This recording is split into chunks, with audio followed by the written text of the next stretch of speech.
सातो बचनवा न भोली हो सजनवा लजिया बचैहा हर हाल में एगो चुमवा ले जा गाल में संगे दिलवा ले जा रुमाल में एगो चुमवा ले जा गाल में संगे दिलवा ले जा रुमाल में।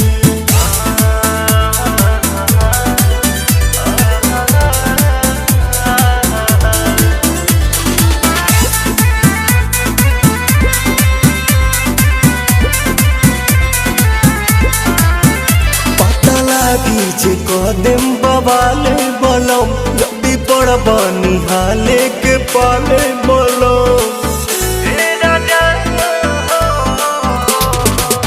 आँखी में हमारा जे आवे दे बयासु खालिम जहरिया पवन प्रियांशु।